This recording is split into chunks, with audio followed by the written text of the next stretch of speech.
ഇപ്പോൾ ടെലഗ്രാമിൽ നിങ്ങൾക്ക് ഒരു ചാനലോ അല്ലെങ്കിൽ ഗ്രൂപ്പോ ഒക്കെ ഉണ്ടെങ്കിൽ നിങ്ങൾ ചിലപ്പം ഏതെങ്കിലുമൊക്കെ മെസ്സേജസ് പിന്ന് ചെയ്ത് വെച്ചിട്ടുണ്ടാവും. അപ്പം പിന്ന് ചെയ്യുന്നതിനെ പറ്റിയിട്ട് ഒരു വീഡിയോ നമ്മൾ മുമ്പ് ചെയ്തിട്ടുണ്ടായിരുന്നു. എന്തായാലും ആ ഒരു വീഡിയോയുടെ ലിങ്ക് താഴെ ഡിസ്ക്രിപ്ഷനിലും കൊടുക്കുന്നുണ്ട്.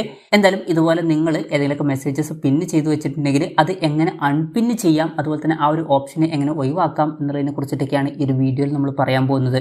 അതിന് വേണ്ടിയിട്ട് നമ്മൾ ചെയ്യേണ്ട കാര്യം എന്താ വെച്ചാൽ ടെലഗ്രാം ആപ്ലിക്കേഷൻ ഓപ്പൺ ചെയ്യുക.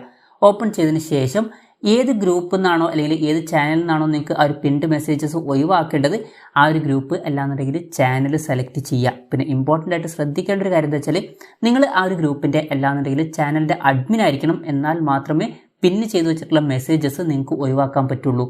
എന്തായാലും പിന്ന് ചെയ്തു വെച്ചിട്ടുള്ള മെസ്സേജസ് ഒഴിവാക്കണം എന്നുണ്ടെങ്കിൽ ഇവിടെ മുകളിൽ പിൻഡ് മെസ്സേജ് എന്നുള്ള ഓപ്ഷൻ കാണാൻ പറ്റും. അതിൽ ക്ലിക്ക് ചെയ്യുക. അതിൽ ക്ലിക്ക് ചെയ്യുകയാണെന്നുണ്ടെങ്കിൽ പിന്ന് ചെയ്തു വെച്ചിട്ടുള്ള മെസ്സേജസ് ഒക്കെ ഇവിടെ കാണാൻ പറ്റും.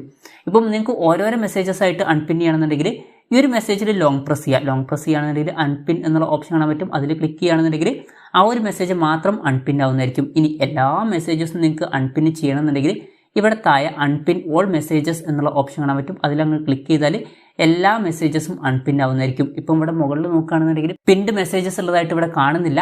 അപ്പം ഇങ്ങനെ നമുക്ക് വളരെ സിമ്പിളായിട്ട് പിന്ന് ചെയ്ത് വെച്ചിട്ടുള്ള മെസ്സേജസ് ഗ്രൂപ്പിൽ നിന്ന് അല്ലാന്നുണ്ടെങ്കിൽ ടെലഗ്രാം ചാനലിൽ നിന്ന് ഒഴിവാക്കാവുന്നതാണ്. ഈ ഒരു വീഡിയോ നിങ്ങൾക്ക് യൂസ്ഫുൾ ആയി എന്ന് വിചാരിക്കുന്നു. എന്തായാലും ഈ ഒരു വീഡിയോ പറ്റിയിട്ടുള്ള നിങ്ങളുടെ ജെന്യൂൻ ആയിട്ടുള്ള അഭിപ്രായം ജസ്റ്റ് ഒന്ന് കമൻറ്റ് ചെയ്യുക. അതുപോലെ തന്നെ ഇതുപോലുള്ള വീഡിയോസ് ഇനിയും കാണാൻ താല്പര്യമുണ്ടെന്നുണ്ടെങ്കിൽ ഈ ചാനലും സബ്സ്ക്രൈബ് ചെയ്യാവുന്നതാണ്.